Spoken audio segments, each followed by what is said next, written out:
Hello and good morning, cinephiles. And it is that time yet. Again, it is Oscar nomination day. The day we've been leading up to, as well as, well, one of the days we've been leading up to. There's so many days that we lead up to. So let me know how you're doing. Let me know how you're feeling this early in the morning, or for some of you, probably in the middle of the afternoon, or maybe in the dark of night. This is an international broadcast at its best, and hopefully, we're going to get a whole bunch of people in here to react to these gosh darn Oscar nominations with us. David's saying, I hate to admit it, but I put Plemons out and put Leto in. You're playing the smart money. I will not fault you for playing the smart money, but also I desperately hope that Jared Leto is not nominated for this. God, I can't. Like, I just can't. I don't want to live in that world. I don't want to live in that world at all. We got Joseph here, who's tired. You and me both. It's 1 p.m. in the UK, says David. That sounds way better than it being 8 a.m. in Toronto. But whew, this is exciting. This is an exciting day. This is going to be an exciting day. I can only imagine what kind of nonsense we are going to learn about today. All of the weird snubs. I wonder. Ooh, maybe that's a good way to start off this conversation. Which category has the highest chance for a curveball? I think based on our conversations that we had on the Sunday live stream, perhaps animated film, animated feature. I feel like we could see a curveball there if Raya and the Last Dragon doesn't make it in, and we see something like Belle slot in its place. That would be pretty great. That would be pretty great. But let me know who you think would be the biggest, or which category could give us the biggest curveball today. Because there's always one. There's always one. Best Actress, says Don. Wouldn't it be interesting if the lead from Coda ended up getting in for Best Actress? Because she has been getting a little bit of hype. She did get nominated for the BAFTA. That could be an interesting one. Trying to remember the name of the actress. Amelia Jones.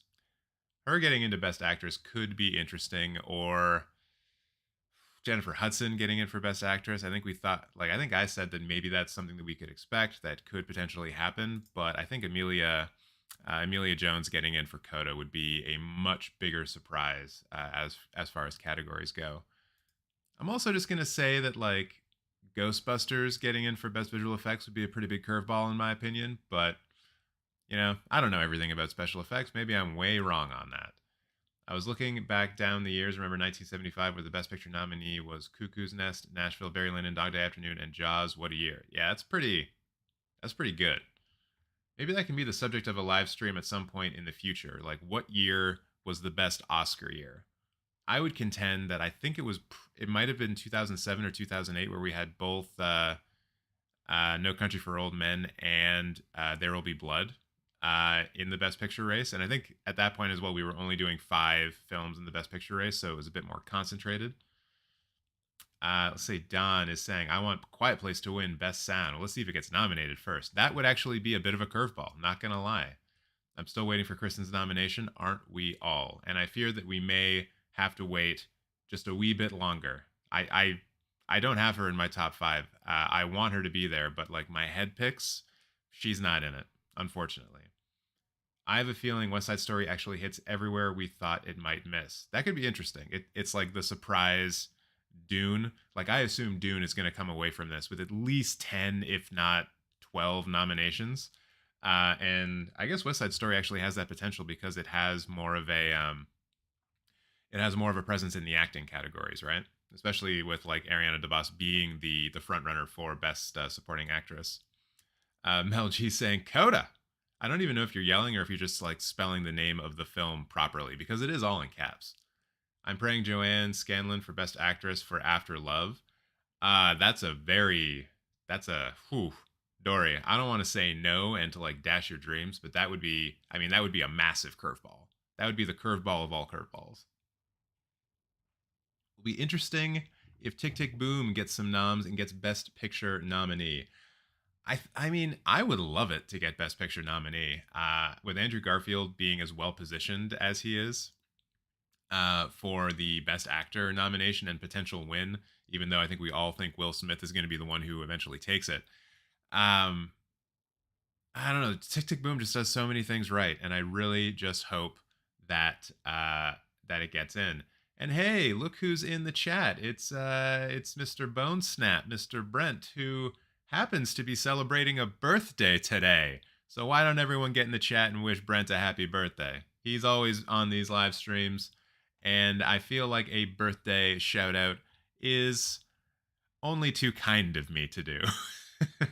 He probably hates that I'm doing this right now. Everyone shower love and attention onto Brent right now. Let's forget about the Oscars. Just wish Brent happy birthday. I have Dune for 10, Power of Dog for 9, and West Side Story for 8 without a director nominee nomination. Not sure if that's happening before. David. Oh, West Side Story without a director nominee. Okay, I gotcha. So 8 without a director. That would be pretty wild, actually, if it gets that many. You old, Brent. We're all old. I mean, I'm old, and he's old. We're all old. Yeah, that's true. Got him. Will Smith, really good too. Yeah, no doubt, no doubt. He put in a good performance. I just think that Andrew Garfield was a little bit better. A little scotch better. And I think a lot of what Andrew Garfield was doing in Tick Tick Boom is a bit more difficult, although I'm not an actor. I don't know if that's actually true. I just feel like if you're acting and singing at the same time, it's just that much more difficult. The degree of difficulty like really goes up. Really goes up. Oh, hot take. They will snub PTA for best director. I don't think that's going to happen, but that is a bold, bold prediction. That's a hell of a curveball. I like that. I like that curveball. Tick Tick Boom was way more innovative than West Side Story, despite Spielberg's technical brilliance. It's more or less a straight remake. Yeah, I think a lot of what I liked about West Side Story basically comes down to the cinematography and a couple of the performances. I know that like aspects of the production design, costume design, hair and makeup, those were all really well done, but they didn't stand out to me as being as important or as good as a film like Dune or even Licorice Pizza. Um, and then thinking about Tick Tick Boom, it kind of falls a little bit lower on a lot of those. Like it's not the kind of film that you would nominate for best production design or best hair and makeup or best costumes because it's just like New York in the 1980s. That's not really hard to film these days. So yeah, we'll see. What do you think of Coleman beating Glenn Close 2019? You know what? I Glenn Close will win an Oscar one day.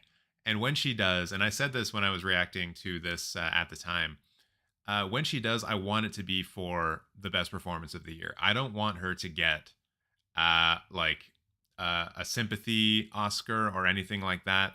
I want her to give the best performance of the year, and she didn't have that in 2019.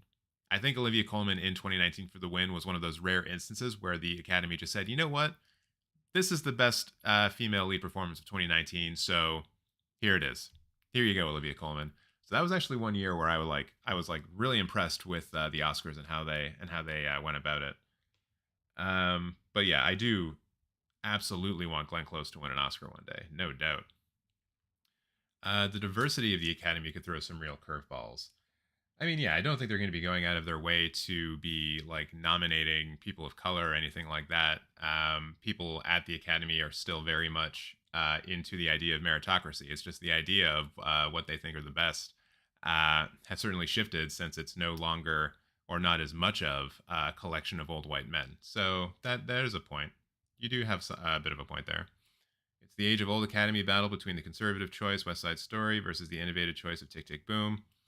Yeah, and I think to that point, there's still like way more old white men hanging on, the old Hollywood types hanging on than there are the new ones. Even though the membership of the Academy has increased by like 3 or 4 thousand people in the last couple of years. I think at one point it was 6,000, maybe 5 or 6 years ago, and now they're close to 9,000.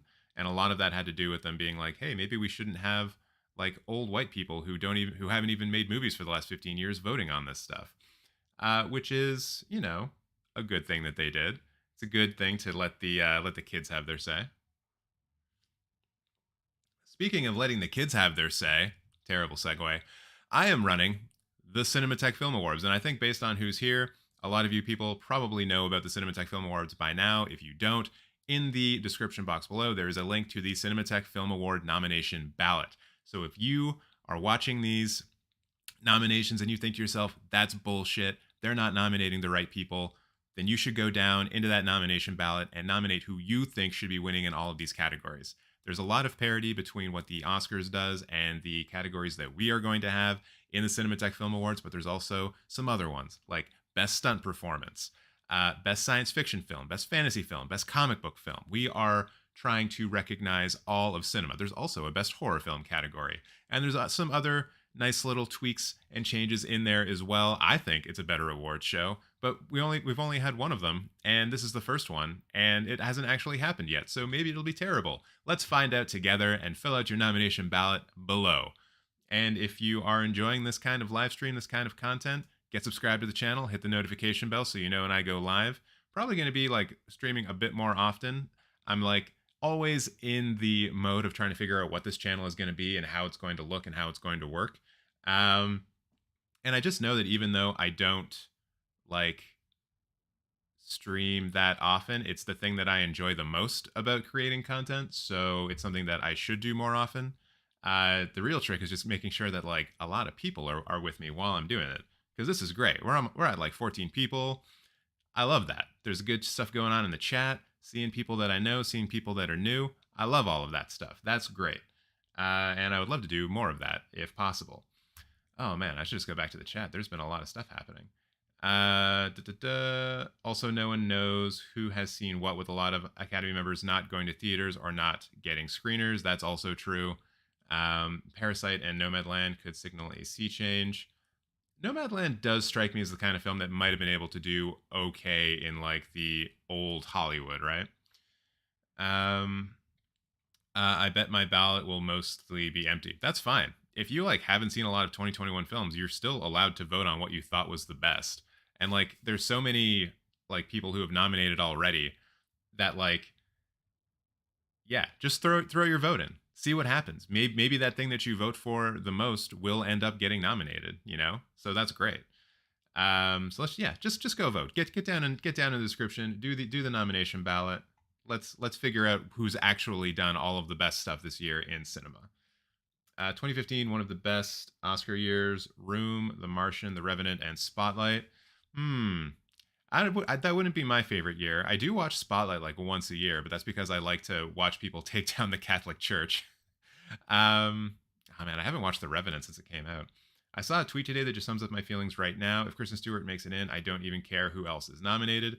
On that, we can agree. I will forgive like literally all other snubs and bullshit if Kristen Stewart gets nominated, but I just don't see it happening. My Cinematech Film Award campaign for Jodie Comer in The Last Duel begins now. Well, Brett, I hope you've already put your nomination ballot in, but you don't have to have it done today. I think the nomination ballot will be up for another like week and a half. Yeah, it's going to be, you have until the Friday after this coming Friday. Yes.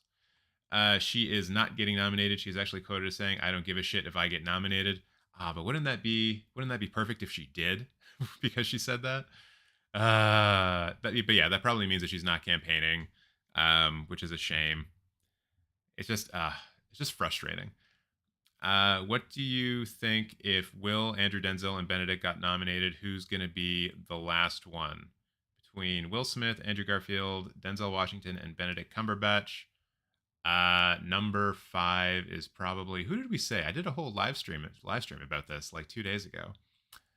Shit. I don't even remember. Oh dear, I'm terrible at this. I'll see if anyone else in the chat wants to chime in on their pick and then see if that jogs my memory. Does BOC performances matter with pandemic and all? BOC? I think Leo gets in. Okay, David's saying that Leo's number 5. I hope not. I know I want someone else. Oh yeah, either Leo, Dinklage, or Bardem. Ugh. I don't know if I like those. I mean, Dinklage would be cool. Not gonna lie, but I think Leo doesn't really deserve it, and Bardem doesn't really deserve it either. Does box office performance matter with the pandemic all? It hasn't typically in the past, so I don't imagine it will this year. Although there could be kind of a there could be a push for the Spider-Man movie to get nominated for a bunch of stuff because of that, but it also didn't really make a lot of shortlists for the technical awards, so I wouldn't expect it to get a bunch of nominations. Hello, Jorge. Good to see you. That didn't harm Joaquin Phoenix. He said award shows are bullshit. Still won the Oscar. If they take K-Stu's opinion to heart, that is just misogyny. Interesting take. But didn't Joaquin say that for something else? Like he was nominated for like Gladiator or something, and he was talking that stuff. In like Joker, he kind of changed his tune a little bit now. I just got notified from YouTube. Oscars are live. They're still 2 minutes away, according to me, and I have this. I'm watching this. So not quite yet, but I'll switch over to that view as soon as they start going. So don't you worry, Don. Don't you worry. But you can let me know, like if you want to check the stream, and just let us know if it's actually running. It'd be weird if they were doing that, and like you could see it, and I couldn't.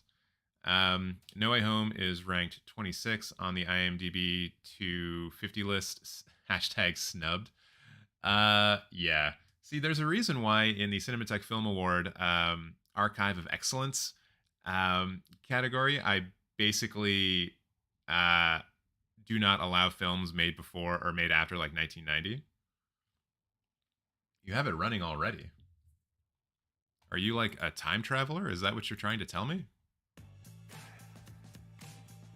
Okay, yeah. I mean, I have this countdown with music going. Is that what you mean by like having it running? No Way Home had a horrible plot. There's things about No Way Home that I enjoyed.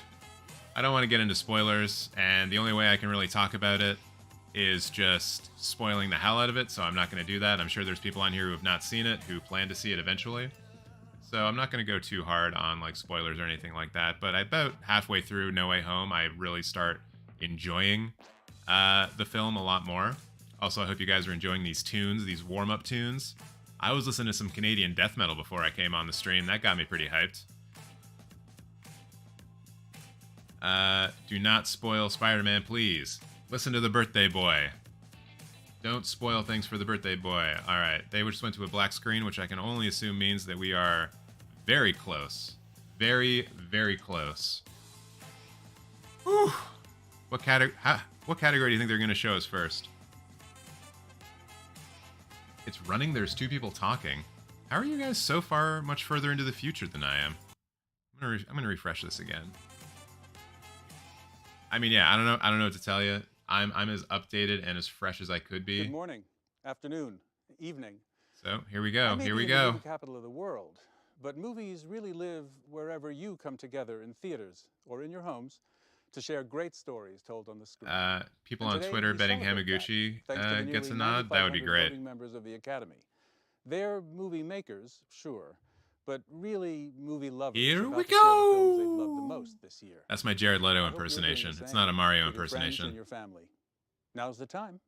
Movie lovers unite. Let's meet your announcement hosts, Tracy Ellis Ross and Leslie Jordan. I am so excited. I went to sleep oh my God. dressed like this. Now let's go to the Oscars, Tracy. Which film holds the record for most Oscar wins? Return of the King, I think. The Oscars are not tonight. They're on March 27th. This morning, we just announced the nominees. This is why I hate being hunkered down. 3 films tied with 11 overall Oscar wins. But if it's not the Oscars, why are you dressed so nice? Yeah, so you can see here on the right-hand side, everybody, they're going to do original score, sound, costume design, and supporting actress. Outfit, Leslie, I just threw this on to go to so we will be able to react to Johnny Greenwood being snubbed for Spencer right off the bat, so that's fun. Oscars theme is Movie Lovers Unite, and during this next half hour, we will be joined the theme, by everybody, very special is movie lovers across the country. Movie Lovers Unite. My goodness. Nominees. Are you ready, Leslie? Wait, I'll be right back. This outfit, it doesn't feel right for the Oscar announcement. Do the nominations seriously have a host? No, Brent, they have 2. Obviously. Oscar nominees in most categories are chosen by members of their respective branches, but nominees. Who was the first actress to win Best Supporting Actress for a non-speaking role? Ooh. And if you stay tuned to find out how this year you, the fans, I have no idea what that would be. Get to vote for your favorite movie. Patty Duke and for The movie Miracle moment Worker. featured on the Oscar telecast. Also, everyone, let me know how the sound levels are. If you can still hear them, you can still hear me. If you want this changed at all. For performance by an actress in a supporting role. Oh, they're doing him in the opposite direction. That's not how this should work. Jessie Buckley. Jessie The Lost Buckley. Daughter. What? No way. That's a big curveball right off the bat. DeBose in West Side Story. Ariana DeBose. Holy shit, Jessie Judi Buckley. Dench What? In Belfast. Judi Dench in Belfast? What? Kirsten Dunst. Kirsten Dunst for Power of the Dog. Okay, I think we expected that. What's going on? And I'm already... Ingenue Ellis in King Ingenue Richard. Ellis for King Richard. What the hell? My turn. Here are What? the nominees Jessie for Buckley, though. achievement That's in sick. Costume design. All right, costume. Cruella. Cruella. Okay, we expected that one. Cyrano. Cyrano. I think we expected that one too. Got a lot of what's in the chat. Dune. Nightmare Alley. Nightmare Alley. Yes, love seeing Nightmare Alley get one. West Side Story. And West Side Story. Really happy to see Nightmare Alley in there. Hurt my costume wasn't nominated again. Well, maybe next year. Yeah, Here are Belfie is just nominees for totally out achievement of in supporting actor. sound. She was the number one.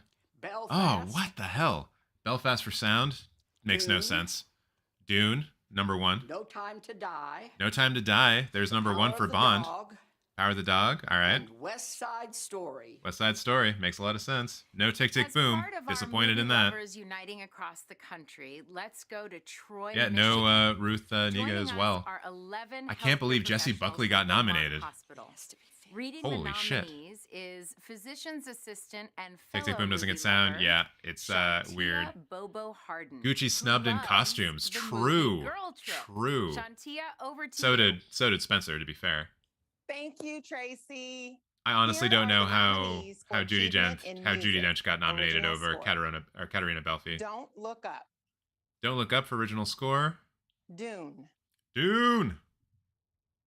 Encanto. Encanto. Parallel Mothers. Parallel Mothers. And The Power of the Dog. Power of the Dog. So Johnny Greenwood's only got Thank you so one, much, and it is for Shantia. Power of the Dog. And thank you to all the healthcare workers at Beaumont. We're gonna have to and talk about all that Best across Supporting the Actress country category and who what do that means so going much forward. Because I for think all of us. Thank you. Don's saying Ingenue Ellis for the win. Leslie, That definitely could happen. Leslie, wait, is that an? All right, we're doing adapted screenplay next, everybody. And if so, why did I get Oh one? no, they are nominating too much I West Side borrowed it Story. Yep. From your Oscar nominations gift basket. Ah, okay. And now, However, they are adapted also nominating screenplay, Dune the the right nominees amount of are times. So Coda. Coda. Screenplay by Sean Hayter. I wonder if Dune gets nominated here then as well. Screenplay by Ryusuke Drive My Car, Hamaguchi adapted screenplay. and Taka Masaoa. Hot damn. Hot damn. Dune. Dune, Screenplay best by adapted John screenplay. What? Spates. What?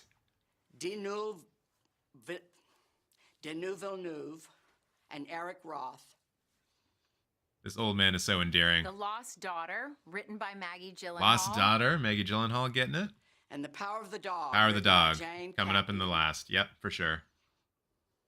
Here are the nominees Wild. for original screenplay. Wild. I did not expect to see Drive My Car in best original screenplay. Belfast, Or best written adapted. by Kenneth Branagh. Belfast. Boo. Original screenplay. Don't Look Up. Don't Look Up, Screenplay by Adam McKay. Story by Adam McKay. No West Side and Story, David that's true. Sirota. I had a feeling West Side Story King wouldn't be Richard, nominated. Written by Zach Balin. King Richard. Licorice Pizza. written Licorice by Pizza. Paul Thomas Anderson. And The Worst Person in the World. Worst written Person in the by World. Eskil Vogt No way. And Joachim So that's going to be at Trier. least double nominated. That means Here Drive are My the Car is going to be double nominees for nominated as Best well. Animated short film. Best animated short film. Let's Affairs go. of the- Affairs of the Heart.